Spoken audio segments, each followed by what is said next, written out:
स्वागत है गाइस आपका हमारे YouTube चैनल नॉलेज बूस्टर। लेकिन आज हम बात करेंगे द प्लेनेट।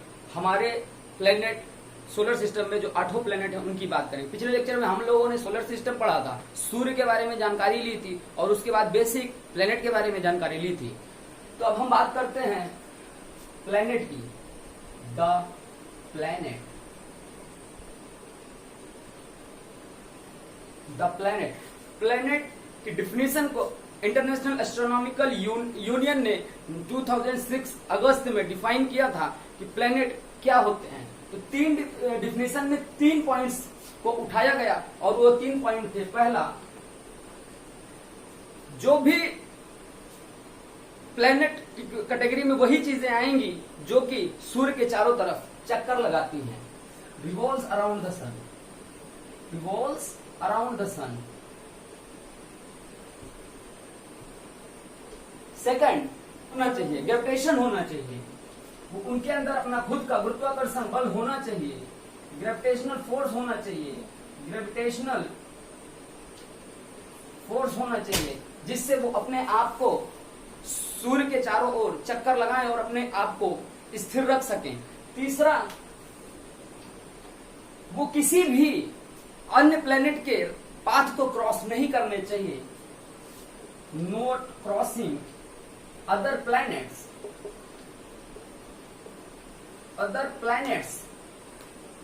path। डिफिनीशन से पहले हमारे सोलर सिस्टम में 9 प्लैनेट थे। प्लूटो को इस डिफिनीशन से बाहर कर दिया गया, डिफिनीशन की वजह से प्लैनेट्स की कैटेगरी से बाहर कर दिया गया 2006 में, क्योंकि 2006 से 1999 तक नेपच्यून जो है वो फार्देस्ट प्लैनेट रहा। उसके बाद नेपच्यून फार्देस्ट प्लैनेट रहा क्योंकि प्लूटो नेपच्यून के पाथ को क्रॉस करके सेकंड फार्देस्ट प्लैनेट बन गया। ये ऐसे पाथ था नेपच्यून का, ये पाथ रहा यूरेनस का, प्लूटो का। तो नेपच्यून यहां से यहां तक सबसे फार्देस्ट प्लैनेट रहा सोलर सिस्टम का। इस वजह से इसको सोलर सिस्टम में प्लैनेट की कैटेगरी से हटा दिया गया। बात करते हैं क्लासिफिकेशन की, प्लैनेट के क्लासिफिकेशन की। तो टोटल प्लैनेट्स हमारे सोलर सिस्टम में 8 हैं एंड 8 प्लैनेट्स को 2 कैटेगरी में डिवाइड किया गया है और वो है, पहला terrestrial planet, second Jovian planet. Jovian planet, terrestrial planet, इनको रॉकी प्लैनेट भी कहा जाता है। रॉकी प्लैनेट, इसी प्लैनेट को इनर प्लैनेट भी कहते हैं। जो इनर प्लैनेट्स हैं ये हैं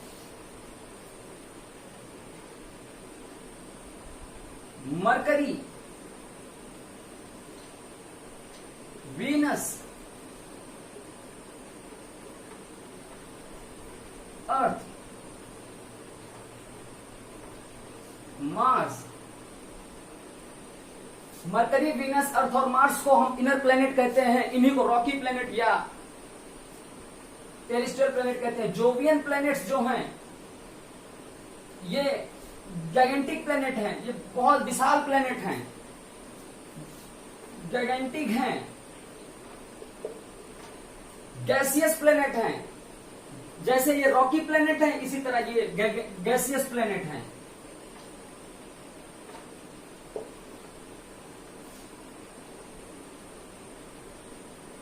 उसके बाद जब बात की जाए साइज की, तो जो इनर प्लैनेट्स हैं ये साइज में smaller in size, smaller size हैं इनसे। और जब बात की जाए तो जो आउटर प्लैनेट्स हैं इनको आउटर प्लैनेट्स भी कहा जाता है। आउटर प्लैनेट हैं, इनके जो सैटेलाइट्स हैं, उपग्रह, नंबर ऑफ उपग्रह इनमें ज्यादा हैं, नंबर्स बहुत ज्यादा हैं।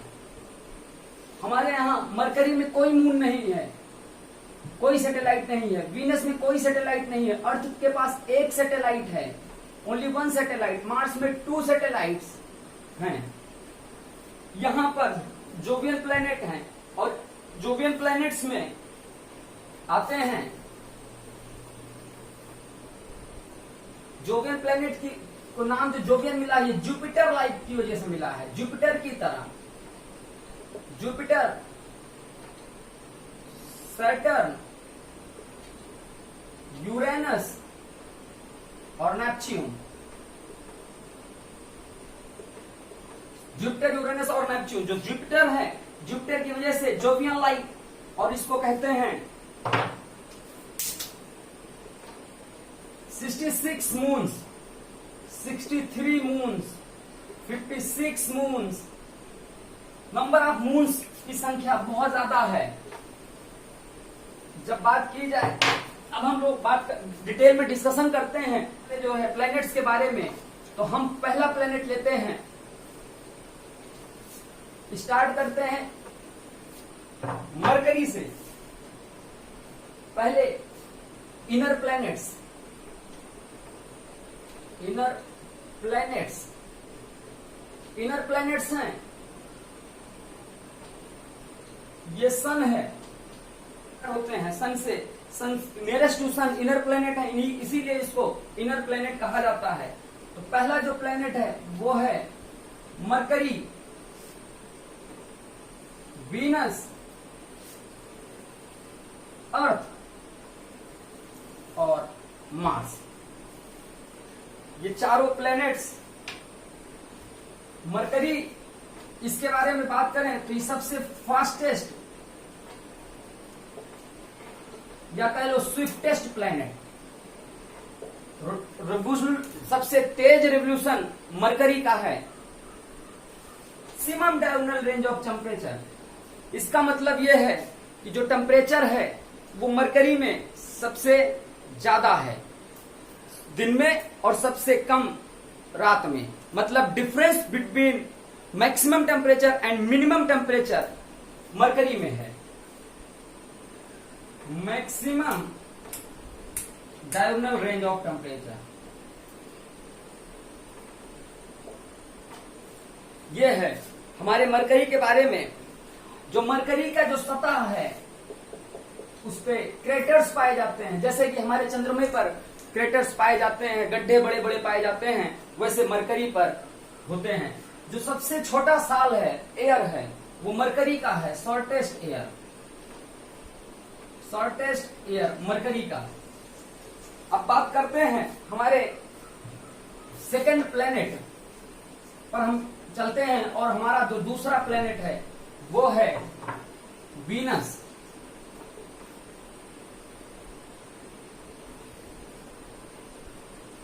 वीनस, वीनस को ट्विन ऑफ अर्थ कहा जाता है क्योंकि इसकी साइज, इसकी डेंसिटी लगभग अर्थ के बराबर है। ट्विन ऑफ अर्थ, धरती का जुड़वा कहा जाता है। और वीनस को ही मॉर्निंग स्टार, मॉर्निंग स्टार और इवनिंग स्टार भी कहा जाता है। बहुत खूबसूरत नजारा होता है। चंद्रमा के बाद रात में सबसे खूबसूरत दिखने वाला अगर कोई हमारे सोलर सिस्टम में बॉडी है तो वो है वीनस। इसको इवनिंग स्टार और मॉर्निंग स्टार कहते हैं। ये सारे प्लेनेट, चाहे वो मरकरी हो, अर्थ हो, मार्स हो, सैटर्न हो, यूरेनस हो, कोई भी हो, सारे planet west to east revolution करते हैं, ऐसे रिवॉल्व करते हैं। लेकिन Venus east to west revolve करता है, ईस्ट टू वेस्ट रिवॉल्व करता है। बात करते हैं अगले हमारे प्लेनेट की, तो हमारा अगला प्लेनेट है अर्थ। अर्थ के बारे में हम सभी जानते हैं, जिसपे हम लोगों का आवास है, निवास है, ये अर्थ है। अर्थ ही हमारे सोलर सिस्टम में ऐसा जो है प्लेनेट है जहां पे अभी तक लाइफ संभव हो सकी है। उम्मीद है कि मार्स पर भी लाइफ संभव है, लेकिन अभी तक वहां पे जीवन नहीं हुआ है। तो अर्थ को हम लोग ब्लू प्लेनेट के नाम से जानते हैं? Because presence of water, water की मौजूदगी की वजह से इसको ब्लू प्लेनेट कहते हैं। और इस ये साइज में हमारे सोलर सिस्टम में 5th लार्जेस्ट है। 5th लार्जेस्ट मीन टू से सारे इनर प्लेनेट से अर्थ बड़ा है। और ये हमारे सारे सोलर सिस्टम में जितने भी प्लेनेट हैं उनकी डेंसिटी में से सबसे ज्यादा डेंसिटी अर्थ की है, जो कि 5.1 of water density, 5.1 of water density. Earth के बारे में हम लोग और भी जानकारी बात करते हैं मार्स के बारे में।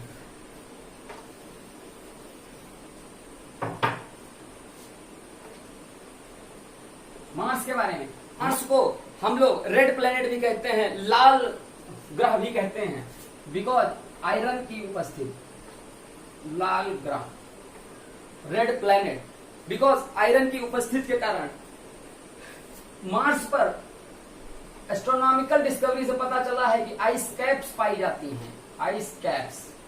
इसी वजह से ये माना जाता है कि जीवन मार्स पर संभव है। जो एंगल ऑफ इंक्लाइनेशन है वो लगभग 23 डिग्री के आसपास है, जैसे कि हमारी धरती की एंगल इंक्लाइनेशन 23 डिग्री है। मीन टू से अर्थ की इंक्लाइनेशन और मार्स की इंक्लाइनेशन लगभग बराबर है। जो है जो 2 सैटेलाइट्स मार्स में पाई जाती हैं वो हैं फेबोस और डीमोस। 2 सैटेलाइट पाई हमारे अर्थ पे जो सैटेलाइट पाई जाती है उसको मून हम लोग कहते हैं। ये नेचुरल सैटेलाइट्स हैं। बाकी हमारे साइंटिस्ट द्वारा भी सैटेलाइट्स को जो है रिलीज किया जाता है जो है, लेकिन ये नेचुरल सैटेलाइट्स हैं। फेबोस, डीमोस, मून, इन दोनों में कोई सैटेलाइट नहीं पाई जाती। अगला जो है हम बात करते हैं अगले प्लेनेट की, जिसको हम कहेंगे outer planet. Outer planet number में 4 हैं। इनर प्लेनेट के बाद, इनर प्लेनेट के बाद एक बेल्ट पाई जाती है जिसको हम लोग कहते हैं एस्टेरॉइड बेल्ट। एस्टेरॉइड बेल्ट, जो एस्टेरॉइड बेल्ट है ये इनर प्लेनेट और आउटर प्लेनेट, रॉकी प्लेनेट और जोवियन प्लेनेट के बीच में पाई जाती है। उसके बाद पाया जाता है जुपिटर, सैटर्न, यूरेनस और नेपच्यून। ये 4 प्लेनेट हैं आउटर प्लेनेट। इसमें सबसे बड़ा प्लेनेट है वो है जुपिटर। इसका मतलब यह हुआ कि जितने भी प्लेनेट हमारे सोलर सिस्टम में पाए जाते हैं उसमें जुपिटर सबसे बड़ा है। और जुपिटर को हम लोग कहते हैं God of the heavens, God of the heavens, मतलब स्वर्ग का देवता। जब हम मार्स को गॉड ऑफ द हेवेंस कहते हैं, जब बात की जाए मास की, तो जो जुपिटर का मास है, सारे प्लैनेट्स, सारे एस्टेरॉइड्स और इनर प्लेनेट, आउटर प्लेनेट को, सारे प्लेनेट्स को एक साथ ले लिया जाए और जितना एस्टेरॉइड और मीटियोराइड है सबको एक साथ ले लिया जाए, उससे भी 2.5 गुना ज्यादा मास जुपिटर का है। जुपिटर का मास बहुत ज्यादा है, 2.5 गुना अन्य प्लैनेट्स को एक साथ जोड़कर होता है, उतना जो है जुपिटर का अकेले का मास है। जब बात की जाए इसके रोटेशन की, तो रोटेशन ये फास्टेस्ट रोटेशन, फास्टेस्ट रोटेशन 10 घंटे में अपना एक रोटेशन पूरा कर लेता है। मतलब जो दिन है जुपिटर पे वो दिन मात्र 10 घंटे का दिन होता है। जैसे 24 घंटे के जो है एक रोटेशन होता है, उसी तरह इस पे लगभग 10 घंटे का रोटेशन होता है। इससे भी उसके बाद हम अगले अपने प्लेनेट पे चलते हैं और बात करते हैं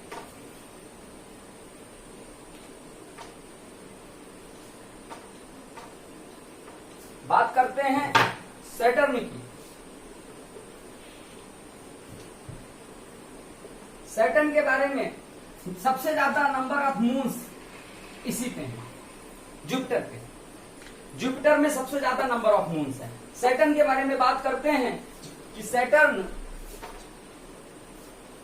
सेकंड लार्जेस्ट, दूसरे नंबर पे है बड़े जो है सैटर्न, और सैटर्न जो है 7 रिंग पाई जाती हैं जो कि डस्ट पार्टिकल और आइस की बनी हुई हैं। 7 रिंग्स, ये रिंग्स ऐसे ऐसे 7 रिंग्स हैं जुपिटर पर, और जो बनी हुई है डस्ट पार्टिकल और आइस से।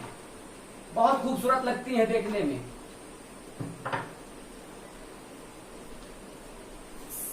अब आगे बात करते हैं यूरेनस की।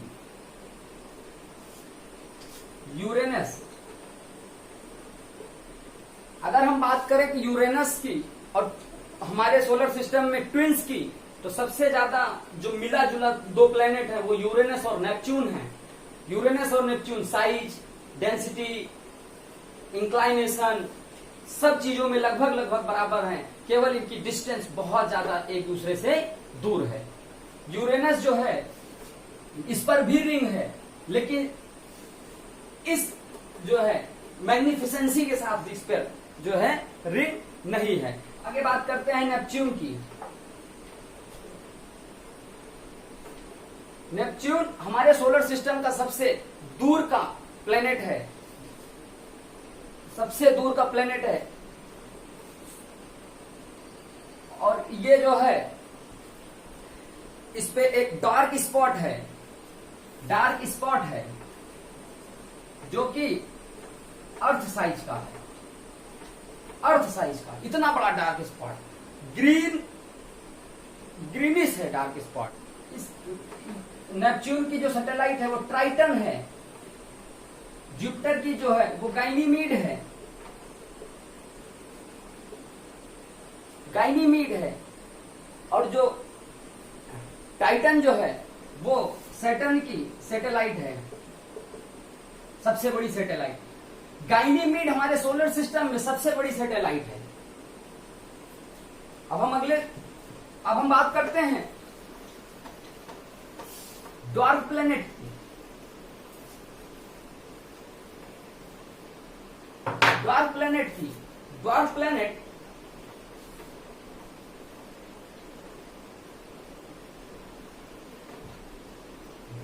जैसे कि हमने अभी लेक्चर में स्टार्टिंग में ही डिफिनेशन लिया था क्या होते हैं प्लेनेट और ड्वार्फ प्लेनेट, क्यों प्लूटो को कहा गया।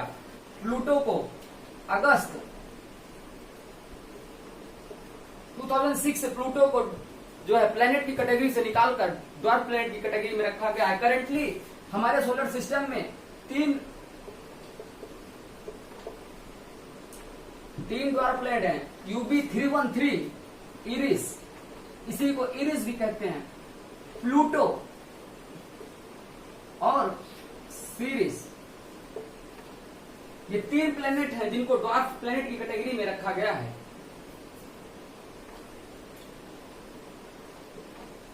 प्लूटो की बात की जाए, प्लूटो में वो सारे गुण थे जो प्लेनेट के में होने चाहिए, लेकिन जब 2006 में इंटरनेशनल एस्ट्रोनॉमिकल यूनियन ने बैठकर एक निर्णय लिया कि अब क्या होते हैं प्लैनेट्स, उनकी डिफिनीशन को चेंज करना अति आवश्यक है, तब जो है निर्णय लिया गया और उस जो नई डिफिनीशन बनाई गई उस डिफिनीशन से प्लूटो को प्लैनेट्स की कैटेगरी से बाहर कर दिया गया।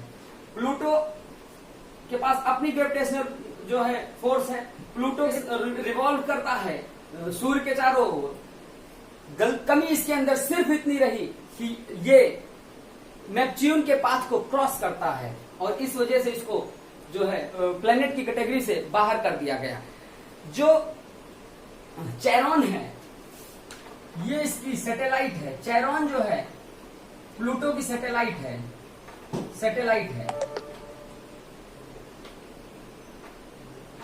चेरॉन प्लूटो की सैटेलाइट है, और चेरॉन की साइज लगभग प्लूटो की आधी है।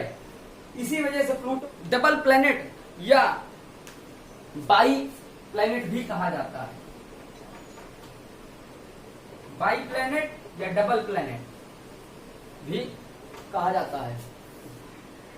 हम लोगों ने आज डिटेल में डिस्कशन किया प्लेनेट के बारे में। अगले लेक्चर में हम लोग बात करेंगे इक्लिप्स के बारे में, वेदर इट इज सोलर और लूनर, दोनों के बारे में बात करेंगे, और डिटेल में पिछले लेक्चर को जानने के लिए डिस्क्रिप्शन बॉक्स में जरूर देखिए।